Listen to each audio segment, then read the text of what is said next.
The A320 family is equipped with International Aero Engines IAE V2500 series engines.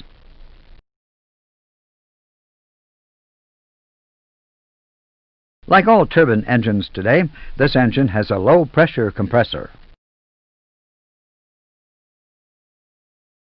a high-pressure compressor, and a turbine.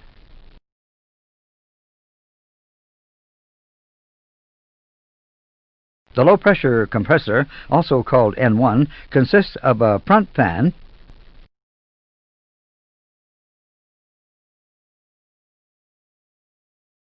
and a low-pressure compressor.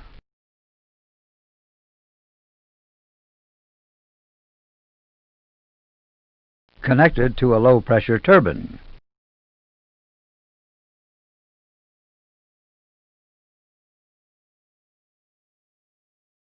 The high-pressure compressor, also called N2, consists of a high-pressure compressor connected to a high-pressure turbine.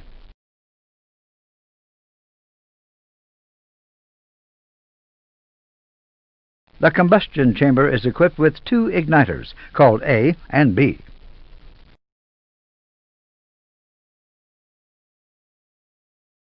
The accessory gearbox is located at the bottom of the fan case and is driven by the high-pressure rotor.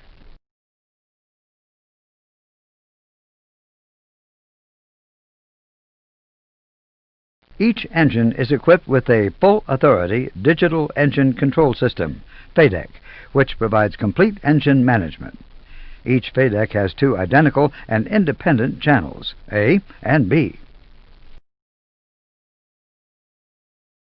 The full-authority digital engine controls are powered by aircraft buses for 5 minutes after power-up, at which time they go to sleep. During engine start, each full-authority digital engine control becomes powered by a dedicated alternator located on the accessory gear case. Therefore, even in the event of total power failure, the pilot still has full control over the engine.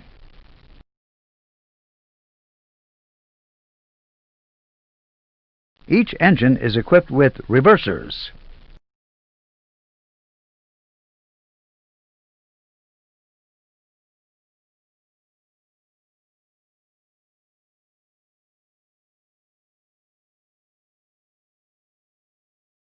The engines are controlled by thrust levers, which are located on the center pedestal.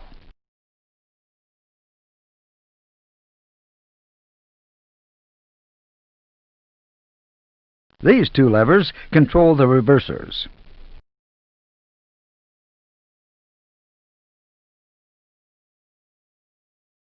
The autothrust can be disconnected using the two red buttons, which are called instinctive disconnect push buttons.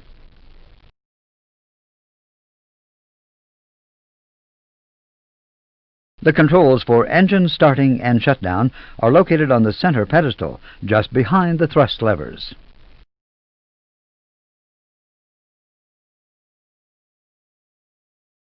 The engine master switch and the engine mode selector enable the pilots to start the engines automatically or simply dry crank them. Once the engines are running, the mode selector can also provide continuous ignition. Each engine has a fire and fault light.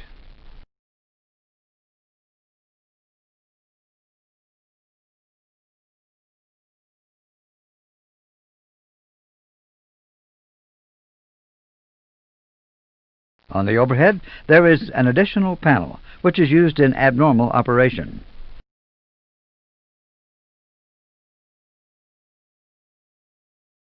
Engine indications are shown on the engine warning display and on the engine system display page.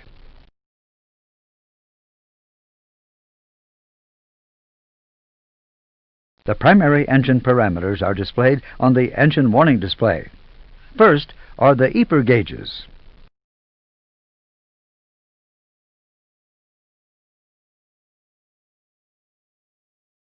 The green needle and the numerical value indicate the actual EPR.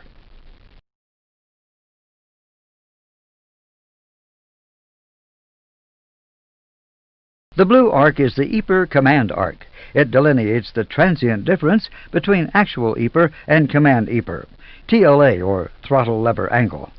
It is present only when the auto throttles are connected. The white circle represents the predicted EPR. It will correspond to the thrust lever position, TLA. The amber mark is the max EPR limit. It will correspond to the EPR allowable in the toga detent.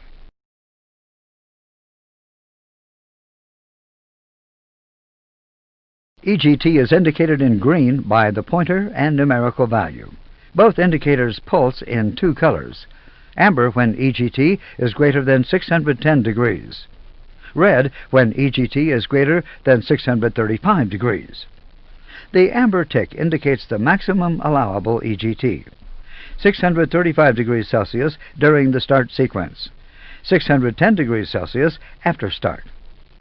Note, the amber tick is not displayed during takeoff. The beginning of the red area is over temp EGT. When 635 degrees Celsius is exceeded, a red line appears at the maximum reached value.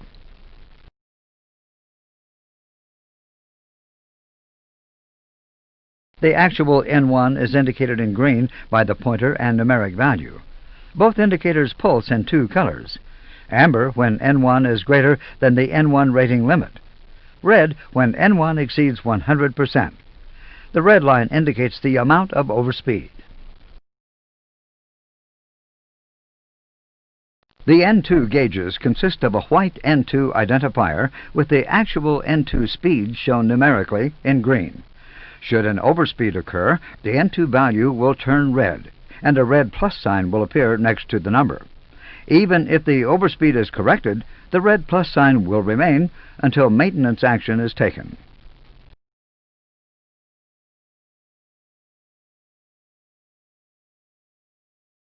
On the right side of the engine warning display, the thrust limit mode and EPR rating limit are displayed.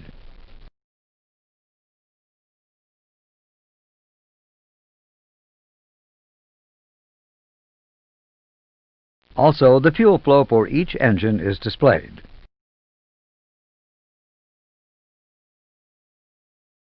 On the engine system page, secondary parameters are displayed. The first indication displayed is fuel used. This value is frozen at engine shutdown and is reset to 0 at engine start.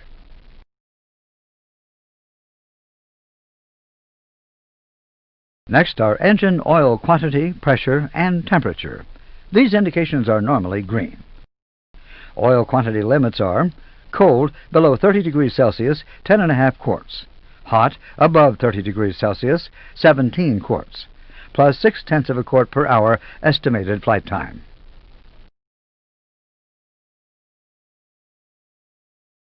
Start valve indications and bleed pressure are displayed during the start sequence when the engine mode selector is in the ignition start position. They are also displayed when the selector is in the crank position.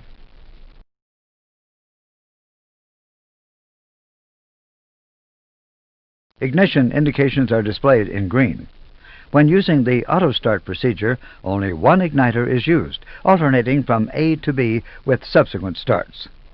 When using the manual start procedure, both igniters are used. Both igniters are automatically applied when takeoff thrust is applied, engine anti-ice is turned on, airborne when flaps are not up, engine surge, sub-idle, stall.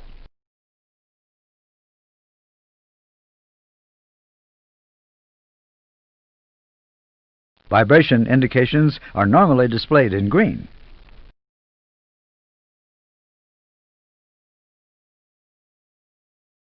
At 1500 feet AGL, the engine ECAM page is replaced by the cruise page on the system display.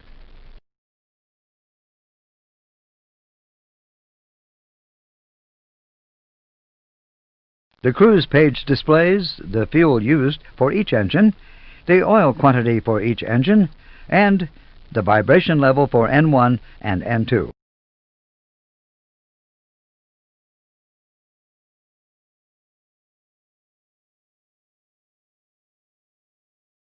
On the ground, thrust control is entirely conventional. The thrust lever position determines the thrust.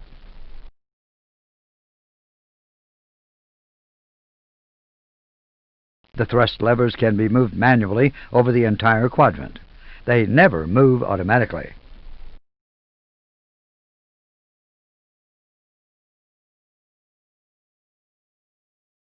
There are 6 detents on the quadrant: idle, climb for maximum climb thrust, flex max continuous thrust, one detent serving 2 functions. Flex is used for reduced thrust at takeoff.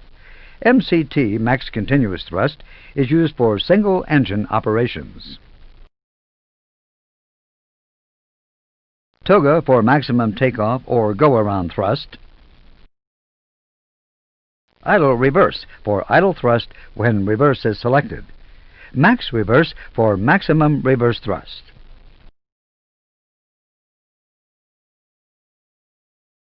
Thrust control can be achieved in 2 ways: manually, using the thrust levers as in a conventional aircraft; automatically when the auto thrust is engaged.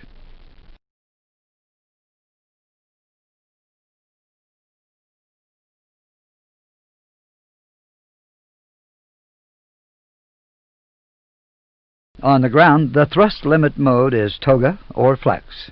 The selected mode is displayed in the upper right-hand corner of the engine warning display. Toga represents the maximum thrust available from the engine for the actual outside air temperature, OAT, of the day. The EPR rating limit displayed alongside the selected mode indicates the related EPR value.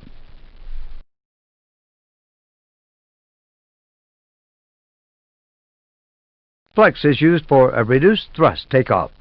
To achieve the thrust reduction, an assumed temperature, or flex, is used.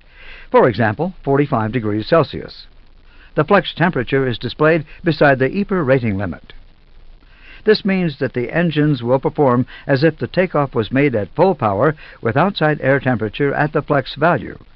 The result is that the actual takeoff thrust is reduced, which helps to prolong engine life.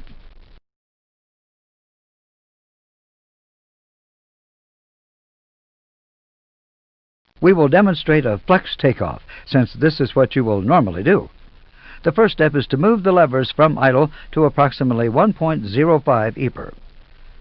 Click on the thrust levers to apply the thrust. When 1.05 EPR is reached, flex takeoff thrust is applied on both engines by smoothly moving the thrust levers to the flex detent. Continue to apply takeoff power.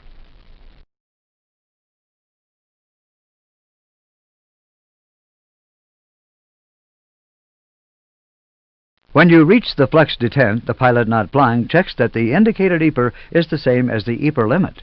The full authority digital engine controls will maintain takeoff thrust and monitor for overspeeds and temperatures during the takeoff. Note, toga thrust is always available by moving the thrust levers to the toga detent.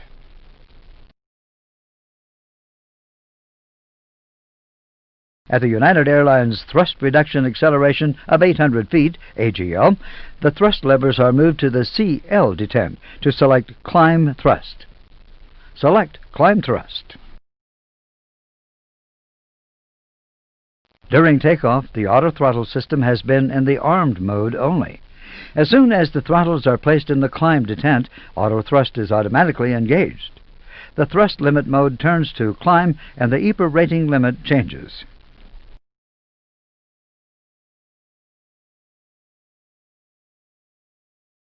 At 1,500 feet above ground level, the ECAM engine page is replaced by the ECAM cruise page on the system display.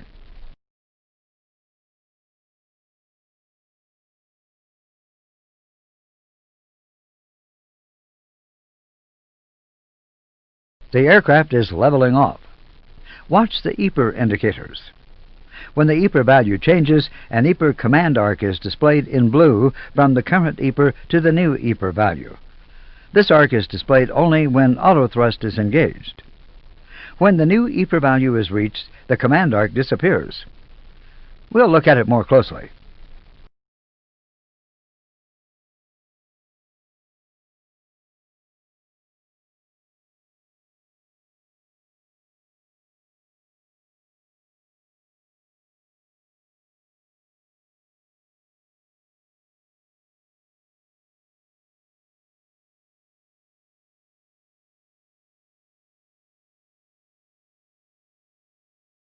During cruise, descent, and approach phases, auto thrust is normally active, so the thrust levers remain in the climb detent.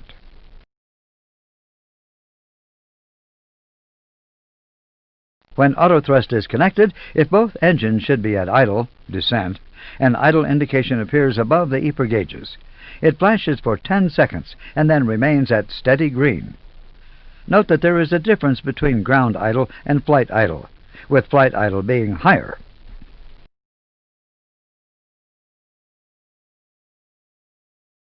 At around 30 feet on landing, the throttles must be placed into the idle detent to disconnect the auto thrust system.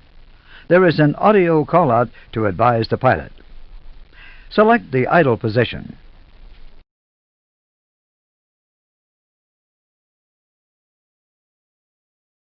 After touchdown, reverse should be immediately selected to aid the deceleration of the aircraft. Apply the reversers.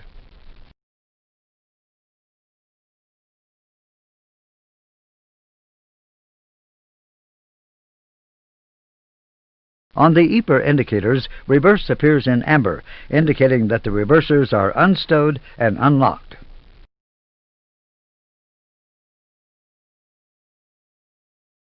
When the reversers are fully deployed, the REB, or reverse indication, changes to green.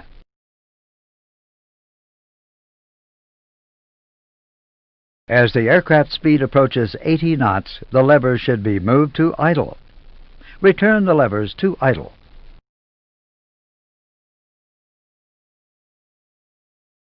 To provide for sufficient cool down, it is recommended to leave the engines running for at least 3 minutes after landing.